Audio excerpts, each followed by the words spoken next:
Good morning, Good News Chapel. Once again, so good to be with you. We are going to be jumping right back into the Gospel of John today. It's been several weeks because of Advent and the new year. We got a little sidetracked for a while, but we're now in 2024. We are coming back to the Gospel of John. We're in John chapter 5. And just as a quick refresher, the main theme of John, and you see this from beginning to end, is this theme of life. That Jesus has come not simply to forgive us, though he does, or simply to give us salvation, which he does, but he will always describe it as something bigger about finding real life. So right in John 1:4, it says that in him was life, and that life was the light of mankind. And then midway about John 10:10, Jesus says, I have come that they may have life and have it abundantly. And then way near the end of the book, John sums up this whole gospel by saying, but these things are written so that you may believe in Jesus as the Christ, and that by believing you may have life in his name. It's all about this idea, this sense of real life, not just kind of biological existence, but some quality of spiritual vitality and abundance and freedom that comes in Christ. Sin has come to sour us, to choke off our life, and Jesus has come to restore us as to what we were always meant to be. And we're going to see that today, this theme of life that Jesus comes to bring. In John 5, if you recall, the story is about Jesus going to Jerusalem, and he's along these pools in this place called Bethesda, and there's all these invalids and sick and lame people there. And one of them, he points out and asks him, do you want to be healed? And the man says, well, I can never get down there in time. I can never get to the pool. He's got this superstitious belief about the waters. And Jesus just looks at him and says, here in verse 8, Jesus said to him, get up, take your bed, and walk. And at once the man was healed. And he took up his bed and walked. Now that day was the Sabbath. So the Jews said to the man who had been healed, it is the Sabbath, and it is not lawful for you to take up your bed. But he answered them, the man who healed me, that man said to me, take up your bed and walk. They asked him, who is this man who said to you, take up your bed and walk? Now the man who had been healed did not know who it was, for Jesus had withdrawn, and there was a crowd in the place. Afterward, Jesus found him in the temple and said to him, see, you are well. Sin no more, that nothing worse may happen to you. The man went away and told the Jews that it was Jesus who had healed him.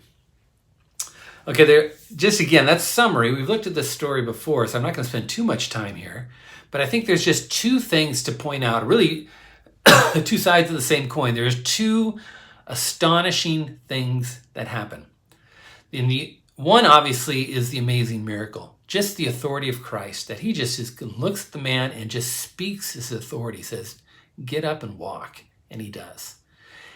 But what's the only thing that's as amazing in this as the miracle is how unbelievably cold-hearted of a response we see to the miracle of Jesus. I mean, it's almost humorous. Have you ever had that where you've given your best, you had your best intentions, and you just did an amazing job at something, and yet no one appreciated what you did? That's what we see here.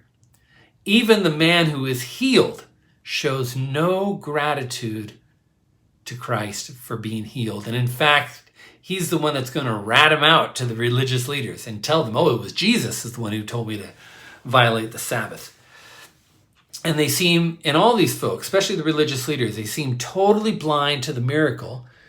And all that they can focus on from all of this is pointing the fact that the healing and the prompting of the man to carry his mat were all violations of their Sabbath traditions.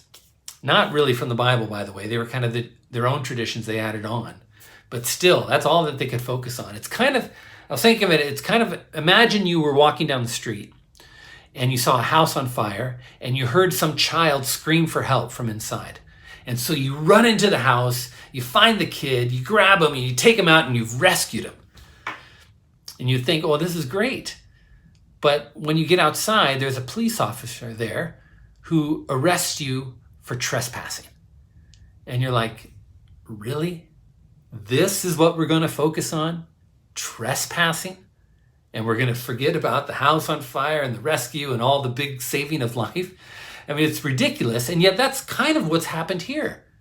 That the Sabbath violation is kind of a minor bone of contention, but that's what they're going to focus on. Jesus is just, this man has been an invalid for 38 years. And for the first time in nearly 4 decades, he walks. It is an amazing miracle that should inspire awe and marvel and astonishment and wonder and worship. And all they can do is, wait, you broke the Sabbath. Really? Really? And I think this speaks exactly to what Jesus is going to talk about today and what he's getting at. When you don't have a big story of grace, when you don't have a bigger story of hope that can give life to your soul and give you something bigger to live for, then the only way you can kind of feel good about yourself is by being a legalistic rule keeper. That's probably the best you can do. These people are hard-hearted and they are dead to wonder. And this is exactly what Jesus has come to address. So now let's move on. We're going to look in verses 16 through 18. So Jesus, he's been ratted out by the man who's been healed, showed no gratitude, but just kind of turns him in instead. And so now Jesus has been confronted by the religious leaders and asked to give a defense of why is he breaking the Sabbath traditions. Here's verse 16. And this was why when the Jews were persecuting Jesus, because he was doing these things on the Sabbath. But Jesus answered them, "My Father is working until now, and I am working." So let's pause here. So Jesus explains the reason why it's okay for him to heal on the Sabbath is because, and I quote, "My Father is working until now, and I am working." It's interesting. Jesus doesn't try to just refute their Sabbath traditions. Kind of like if you remember the Sermon on the Mount, Jesus will say, well, you've heard it said, but I tell you this. He doesn't do that. He doesn't say, well, you've heard it said about Sabbath traditions, but I'm telling you that this is what it really means. He could have, but that's not what he does. Instead, he takes a very different tack. He takes a much more dangerous tack, actually. And he says this kind of provocative thing, very provocative, actually. My Father's working until now, and I am working. And let's just unpack that for a minute. What does he mean by saying that? First of all, he's saying that the fact that God the Father, who rested on the seventh day, if you know the story of creation in Genesis, God takes 6 days to create the whole universe and everything in it. And on the seventh day, he rests. And it institutes a Sabbath rest for all his people. But just because God rests on the seventh day does not mean that God has stopped watching over his creation, or nor has he stopped caring for people. In that sense, when you think about those things, God has always been working. And even up to this very day, God has never taken a day off from watching over his creation, sustaining everything, and caring and redeeming his people. God is always working, doing that. And Jesus, here, by performing the miracle of healing, of having this man walk for the first time in 38 years, even on the Sabbath, and he says, just like my Father works to heal and restore people, well, so am I. I too am busy doing the same kind of works as my Heavenly Father, even on the Sabbath. Now, and so what this means is that in no uncertain terms, Jesus is saying that he is equal with God. God does all this work of healing, even on the Sabbath, and I'm doing just like my Father. I do the same work as the Father God. Jesus is saying he is God, and he displays the same miraculous and redemptive power as the Father. And it is an audacious and dangerous claim to make that is not lost on the ears of his audience. these religious leaders who are listening, they may be blind to the miracle, but in the moment he makes this assertion that he's equal to God, their ears perk up. They hear that. And now this amplifies things. This ramps things up. It's no longer about Sabbath rules, but now the issue is about an outright claim of blasphemy of the highest order. Look at verse 18. This was why the Jews were seeking all the more to kill him, because not only was he breaking the Sabbath, but he was even calling God his own Father, making himself equal with God. So here, again, Sabbath violations, they're kind of a minor bone of contention, kind of a flashpoint for controversy, but really not that big of a deal. But here, by claiming equality with God, Jesus has dramatically escalated the issue, and the stakes are higher than they've ever been. And he provides his enemies here with the fodder for which they can legally justify killing him. The scene ramps up. I mean, it's almost like the Sabbath violations are kind of like a traffic ticket and going to traffic court. And Jesus, by talking about being equal with God, has now ramped this up from traffic court to a capital felony of the Supreme Court, which carries a penalty of death. Now, to be fair, when the Jewish leaders hear someone saying that they are equal to God, it triggers thoughts from Genesis chapter 3. And their concerns in some way are justified when they hear that.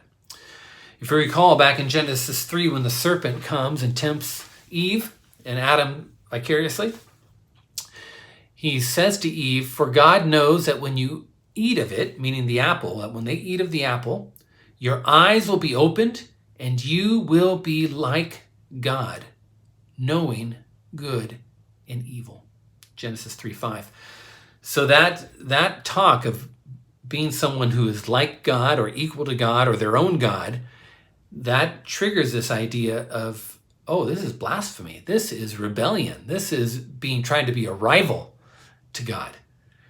And that's what they hear. The desire to claim to be divine is a blasphemy that shows rivalry with God and outright rebellion to God's authority. That's what it was for Adam and Eve, is that they would rebel against God, not submit to him, not follow his authority, and instead be their own gods and do their own thing. And so this is what they hear when Jesus says that he's equal to God. So the question is, why bring this heat? I mean, if Jesus got to know that when he says that it's going to stir up things and make things more difficult for him. And so why do it?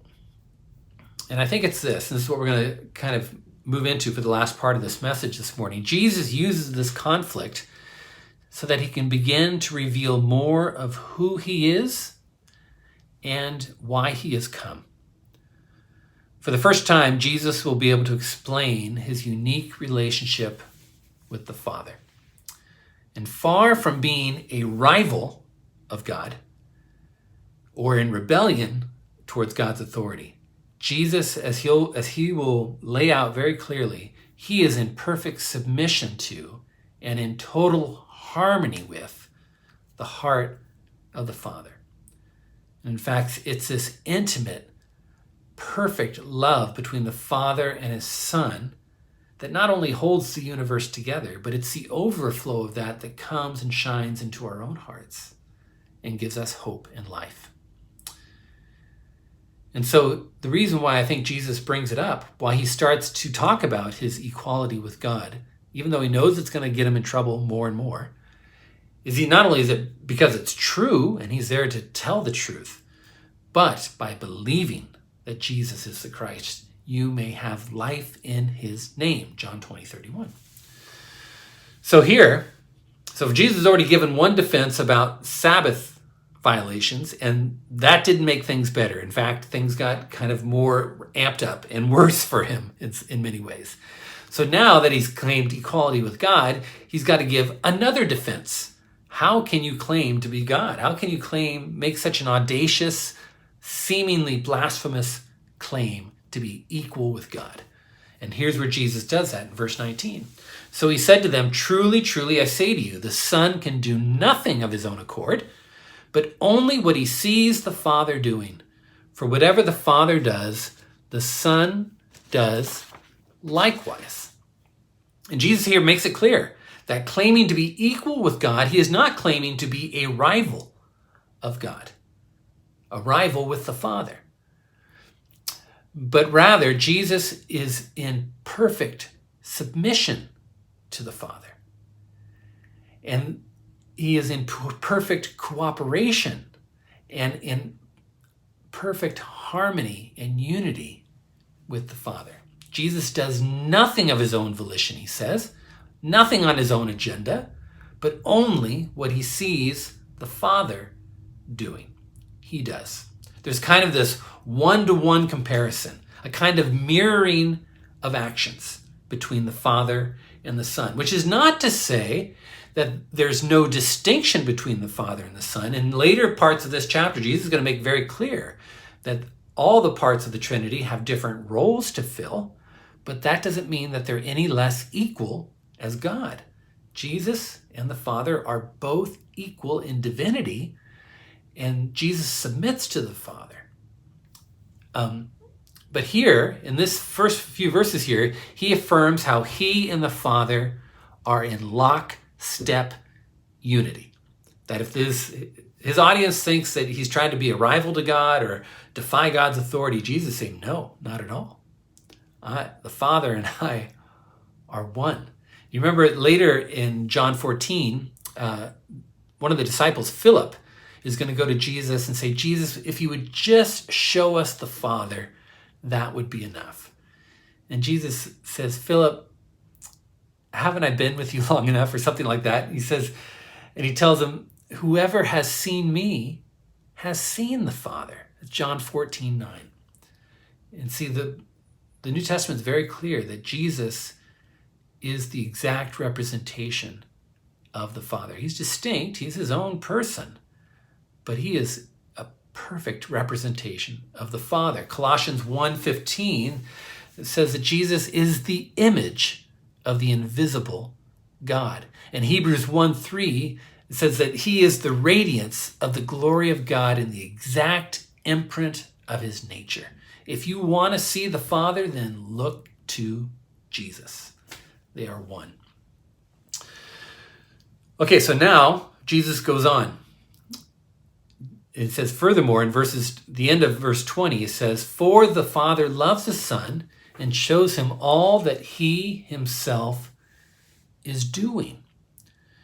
So not only are they, unified and a direct, mirroring of each other of what they do, but the Father reveals all that he's doing, and he hides nothing of his plans from the Son. They work together in perfect harmony to achieve the work of redemption. And I like the word harmony because if you know things like musical harmony, people sing two different notes, but they work together and they sound beautiful together, and they're singing the same song, even though they're singing different parts. And that's how I think of Jesus and the Father, that they're in lockstep harmony together. And they're working on the same goal of redemption. I call this the family business. This is a father-son business in the redemption of mankind, and they are working together every day to bring it about. And it's the love of the Father to the Son that overflows and shines and seeks out to awaken our own cold, dead hearts. And finally, at the end of verse 20, is to what end? They're unified and they're working together on the same goal. And what is that goal? Specifically, what is the goal of redemption? What is it that God is doing all this work to produce? Look at verse 20, that second part of 20. He says, "And greater works than these he will show him, so that you may marvel." I love that. So that you may marvel. So first of all, before we get to the marvel part, go back. John writes, or Jesus says, "In greater works than these he will show him." Well, what are the greater works? Clearly, this is in reference to what Jesus has just done by healing of the man at the pool and having him walk after 38 years. And that greater works than that are still to come. And indeed, I mean, if you look through the rest of the Gospel of John and all the Gospels, there's more miracles to come. We've seen some already up and through John 5, but there's a lot more to come. And these greater works will be done, it says, so that you may marvel. I love that. And recall, that's the issue, isn't it?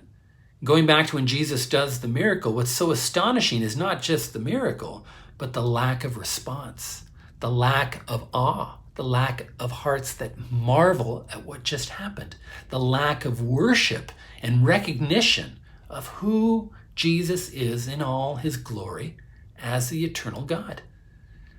And so he's come to do greater works, it says. Why? So that you may marvel. He's speaking to these cold-hearted, dead-hearted religious leaders who are blind to his glory and his power. And he's saying there's a greater work coming so that you may marvel. So here's the question. That greater works, will having bigger and more impressive miracles awaken a dead heart? Is the problem really, up to this point, Jesus just hasn't done anything impressive enough to really, garner some praise? Has he just not done enough to really prove that he's divine? And so what he has to do is come up with something bigger, a bigger show, and that'll do it. That'll awaken a dead heart. And people will stand up and take notice and marvel and worship and believe if he just does something bigger. So maybe when he walks on water, that would do it, maybe. Or how about feeding 5,000 people with a few loaves and fish? That's impressive. Maybe that'll awaken up a dead heart. Or maybe it's when he heals a leper. Could it be? Or what's going to happen later in the Gospel of John, in John 11, Jesus is going to raise Lazarus from the dead. Now that's got to be it. I mean, if there's any miracle, any greater work that's going to awaken people's hearts, it's got to be the raising of Lazarus, right? And so if you read the story in John 11, it says that after 3 days of Lazarus being in the tomb and dead as dead can be, Jesus calls forth into the tomb and says, "Lazarus, come out." And he does. Lazarus comes out. And you might think, well, that's it. What is the religious leaders' response to the resurrection of Lazarus? And in John 11:53, it says this: "So from that day on, they made plans to put Jesus to death." That's what it produced. That was their response. They saw it for themselves. They knew Lazarus was dead, and they saw him alive. And rather than respond with amazement and marvel and awe and worship, it hardens their hearts even more. And they say, that's why we got to go kill him. You see, the problem is that a dead heart is exactly that. It's dead. When something's dead, it doesn't matter what kind of outside stimulus you give it. You can yell at a dead thing. You can dance a jig around a dead thing. You can throw water on it. You can pump electricity through it. I don't know. Anything you want to do. You can entertain it and show it a movie and it won't matter. You can raise the dead. And a dead heart still will not respond. The problem is that hardened, dead hearts, apart from the intervening grace of God, are unable to respond and marvel to the glory and the power of Jesus. This is what sin has done to us. It's numbed us and choked off life in an inability to behold the wonder of God. It's kind of like, I liken it to the amazing power of a teenager to be bored. Never underestimate the ability of a teenager to be bored with anything. I mean, if you got teenagers, you can take them to the ocean and they're bored. You can take them to Yosemite Valley and look up at Half Dome and El Cap and they're bored. You can take them to the Taj Mahal. You can take them to the pyramids and they can be bored there too. You can take them to the moon and they could be there. You know what I mean? It's a superpower. But here's the thing with boredom. Boredom says a lot more about my own heart than it does about any outside kind of stimulus. Boredom is really a heart issue. My mother used to always say, only boring people are bored. And I think there's some truth to that boredom is really an issue of the heart, not about outward stimulus. When Jesus mentions the greater works that are to come, I don't think he's talking about bigger miracles, more dynamic displays of his power on earth. I mean, they've seen all that and they still want to kill him. But rather, the greater work is the awakening of a dead heart. The story of Lazarus is a picture of what God aims to do with all of us. Wake up, dead man. God's grace shines in and awakens our hearts and brings us back to life, here and now. I love 2 Corinthians 4:6. I don't know if I can quote it all, but God who spoke, let light shine in the darkness, has shined the light into our hearts, that we may see the glory of God in the face of Jesus Christ. This is what God does, what it means to be born again, when your eyes are open, when God comes into your heart and heals that. What is the greatest miracle ever? If someone were to ask you that, what would you say? What is the greatest miracle ever done? Would you say, parting of the Red Sea? That's an impressive one. I don't know. Or maybe the resurrection of Jesus from the grave. I mean, how can you dispute that? That's just got to be one of the best miracles, if not the best miracle. Or maybe even creation itself, when God spoke and the whole universe came into existence. That's got to be it. That's got to be the greatest miracle, isn't it? I would argue that the greatest miracle God has ever done was the day that he changed a man like me. The greatest miracle that God does is when he shines his light into the dead, selfish, hardened, cynical, unbelieving, shame-filled, cold heart of you and me. When God, through Jesus, awakens a dead heart to his glory, that is the greatest miracle that he does, and continues to sustain and wash me every day. It's an amazing thing. The Father and Son are in the family business of awakening dead hearts and ushering them in to real life. This is our only hope. I pray for this at Good News Chapel. It's often, I get a little worried sometimes or stressed, like, how are we going to get life? How are we going to grow? How are we going to, get people excited for Jesus? And, there's lots of ways churches try to manufacture this. Lots of man-made ways we might try to whip up some enthusiasm. And maybe we'll get some lights, or I could tell funnier stories, or, whatever it is, all these different ways to try to generate things. But all of those will fail. The flesh of man cannot bring about the kingdom of God. You know what brings life to a church? It's when people come alive and are awakened to the glory of God in the face of Jesus Christ. That is where life comes. I've been in some churches that have almost nothing. There's complete poverty.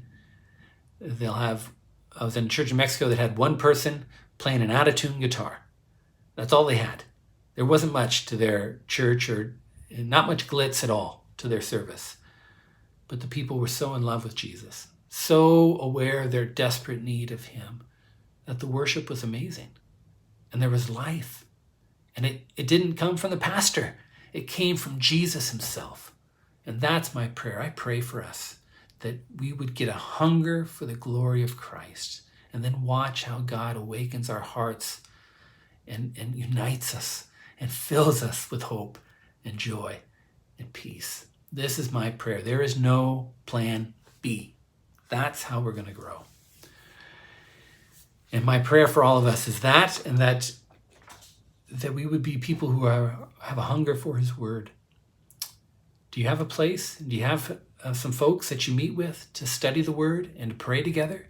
It's these kind of things that will stir up a hunger, that will tend the flame of our hearts, that will keep us alive and excited for Christ. If you don't, we live in such a busy, such a distracted world that if you keep yourself isolated and away from people and away from the word and away from prayer, man, your heart's going to go cold. And you'll be trapped in your shame and self-pity and fear and doubts. And there's no life. It'll choke the life out of you. Jesus has come so that we may have life and have that life abundantly. We're going to keep moving on here in John 5 next week. And I encourage you, read ahead. It's awesome. We've just scratched the surface here.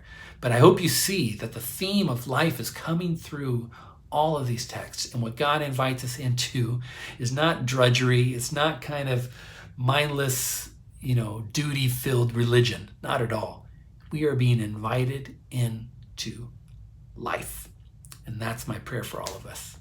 God bless you, Good News Chapel. I'll see you next week.